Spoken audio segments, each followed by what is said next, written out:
Hola, ¿qué tal amigos y amigas? Este va a ser un video un poco polémico como el anterior y es que vamos a hablar acerca del 12 de octubre, el mal llamado Día del Descubrimiento de América.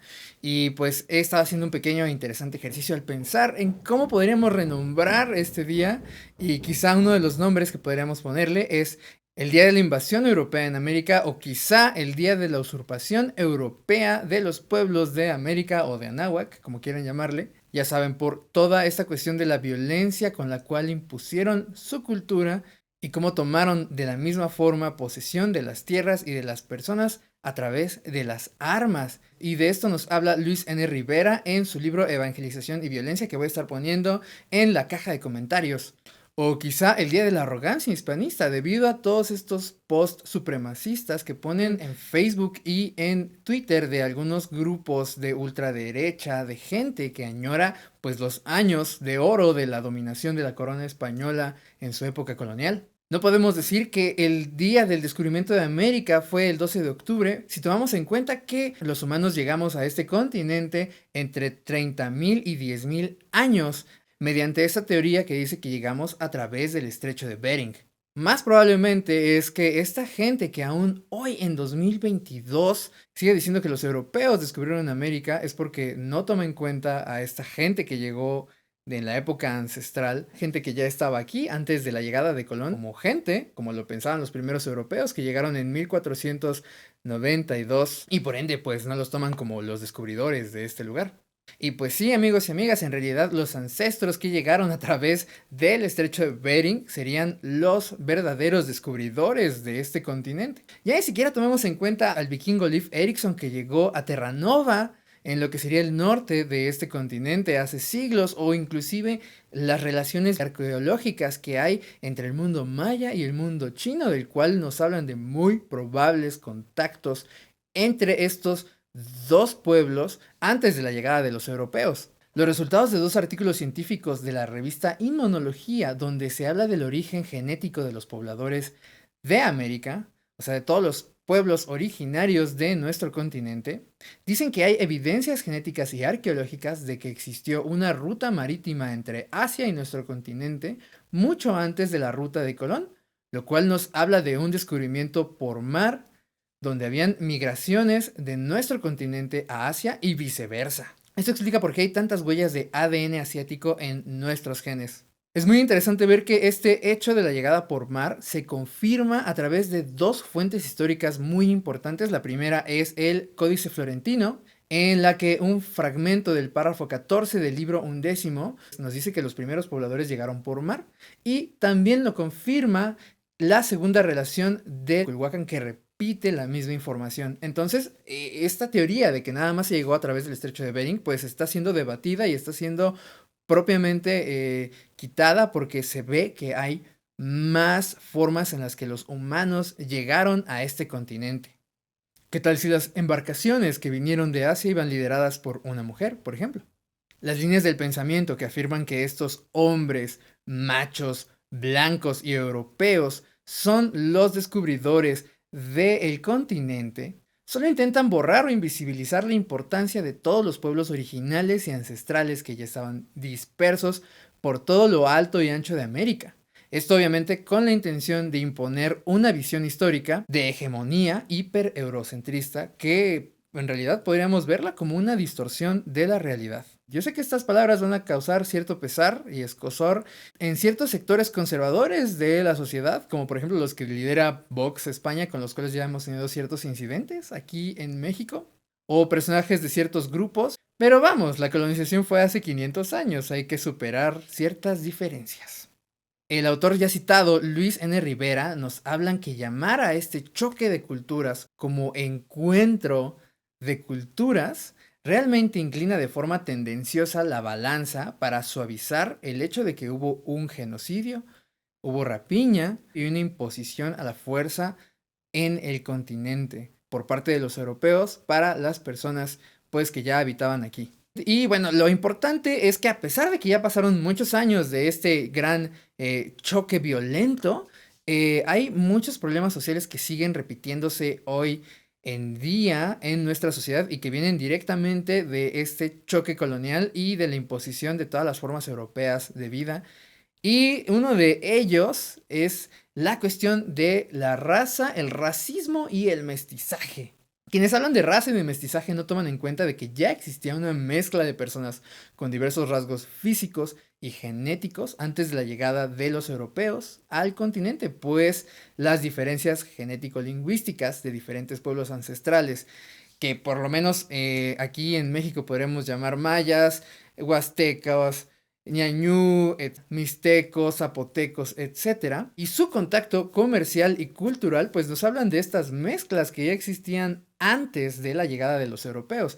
Los españoles también son una mezcla entre celtas, iberos y recordemos que árabes también, que estuvieron dominando la península ibérica. Así que, pues la idea de razas puras no existe, no hay pureza de sangre, por decirlo así. Los humanos somos una gran familia. En América Latina, la idea del mestizaje es una ideología profundamente racista que aparenta ser inclusiva de una forma tendenciosa y se nos ha impuesto y se nos sigue imponiendo muy seguidamente. La esencia de la idea del mestizaje es discriminatoria y excluyente, y de esto nos habla Stutzman en 1981, quien definió el mestizaje como el proceso mediante el cual se eliminan paulatinamente las poblaciones negras o indígenas mientras se blanquea la población. De ahí que exista tanta pena por hablar las lenguas originarias, por tener rasgos de los pueblos originarios, mal llamados indígenas, o el actuar como indio o indígena. Y de esto pues voy a estar poniendo artículos que sustentan esta información en la caja de comentarios para que los bajen y los estudien. Obviamente estos problemas de racismo vienen a través de todo ese sistema colonial de castas que implantan los españoles aquí en México de la colonia para hacer estas diferencias de clases sociales. Y esto obviamente nos lleva a la cuestión del racismo y el clasismo que todavía existe en México y del cual apenas se está hablando abiertamente. Y es que la verdad es que las desigualdades económicas y sociales en México son derivadas directamente del color de piel de la gente, donde la gente más blanca tiene mayores posibilidades de un mejor nivel de vida y un éxito social. Y quienes tienen rasgos de piel más morena o cierto tipo de rasgos asociados estereotípicamente a los rasgos de los pueblos originarios, mal llamados indios, tienen menos posibilidades económicas y sufren de una gran cantidad de discriminación en muchos niveles. También para la gente que habla alguna lengua originaria ha existido una gran cantidad de discriminación. El hecho de que en México la población más rica sea blanca o el asociar rasgos europeos como un sinónimo de clase, nivel social o belleza nos habla de que hay una gran cantidad de racismo en nuestro país y en nuestra sociedad. Y vimos muchos ejemplos de estos problemas muy a diario y sobre todo en la vida pública. Por ejemplo, cuando Yanitzia Aparicio hizo todas estas apariciones públicas, hubo una crítica muy fuerte a ella por sus rasgos. Lo vemos en anuncios de tiendas como Liverpool o el Palacio de Hierro, donde siempre está este metamensaje donde se asocia la gente blanca con el sinónimo de estatus, de clase, etcétera. O los estereotipos que podemos ver en la televisión y siempre nos están reforzando este tipo de medios de comunicación. Esto se liga obviamente en cómo la pobreza en la que se han mantenido los pueblos originarios viene de un orden social que tiene sus raíces en las desigualdades que vienen obviamente de la colonia y que perviven hasta ahora en la sociedad mexicana.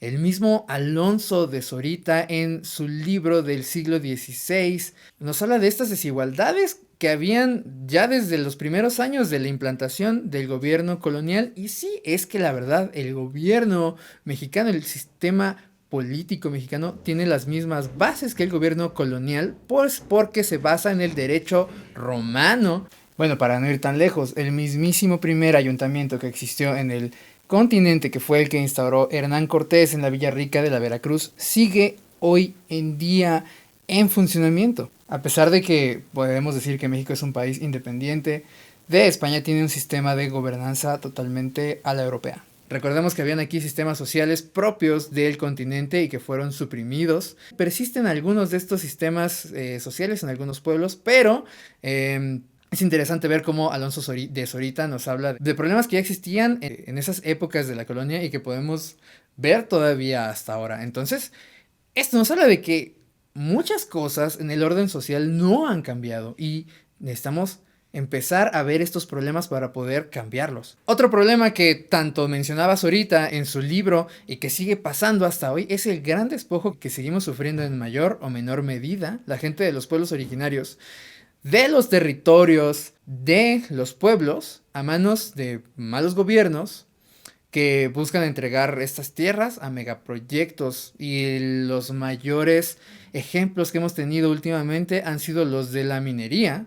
Y el gran caso en esta polémica pues es obviamente el caso de Wirikuta, pero hay una gran cantidad de casos respecto a despojo de territorios de los pueblos. Otro problema muy latente y del que es muy sensible hablar es del etnocidio que promueve la evangelización. En mis diversos viajes a la Huasteca en este año he escuchado testimonios de personas que aún practican las costumbres ancestrales que tienen raíz en los trabajos sagrados prehispánicos. Me han comentado cómo padres de varias comunidades han prohibido a la gente que realice estas festividades como el Atzatzilistli, por ejemplo, y sobre todo la fiesta del Chicomechochitl. Pero vaya, estos casos se amplían a muchos otros pueblos de la República. Y hay también varios casos documentados de sobre todo cómo en el siglo XX muchos de estos religiosos vetaron, prohibieron estas fiestas como si todavía estuvieran en los primeros años de la colonia. Hay otros casos en los que algunos religiosos promueven la destrucción de sitios arqueológicos para hacer construcciones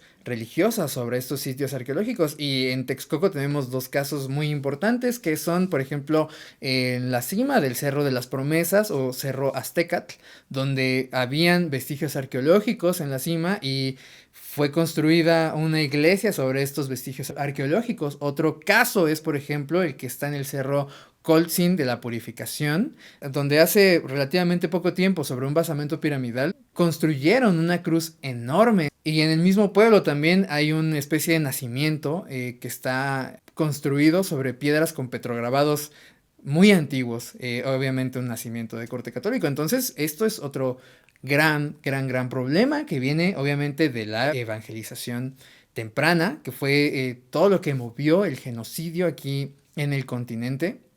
Y vemos cómo estos poderes de la iglesia siguen intentando comportarse muy veladamente como en la época en la que llegaron a este continente para acabar con la cultura original e implantar su cultura. Y bueno, todos estos problemas de evangelización vienen no nada más con la Iglesia Católica, sino con las iglesias evangélicas. Hay ejemplos inclusive con los Testigos de Jehová. Y bueno, hay un documental que ilustra cómo es que algunos grupos de todas estas iglesias penetran en las comunidades ancestrales justamente para crear fracturas sociales en ellas y hacer que las transnacionales se puedan adueñar de sus territorios. Entonces, ya que vimos todos estos problemas que llegaron a través del contacto de los europeos, es fácil ligarlo, todo está ligado. El racismo está ligado a la cuestión del orden social que se impuso. El orden social está ligado totalmente a la idea de evangelización que trajo la iglesia. Entonces, pues aquí vemos que hay mucho que tenemos que desterrar de nuestra idea de sociedad para poder vivir un poco mejor.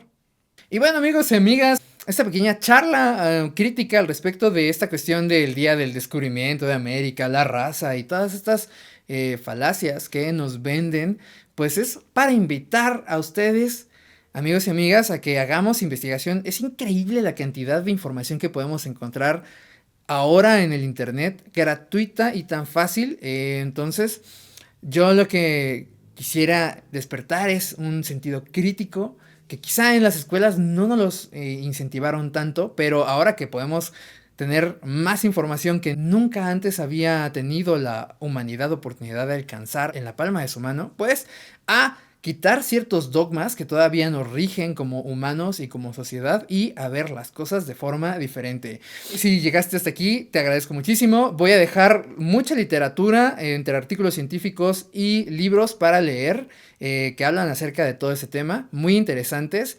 Y bueno, si te gustó este video, te invito a que te suscribas al Sucio Rincón de Edgardo aquí en Facebook y en YouTube.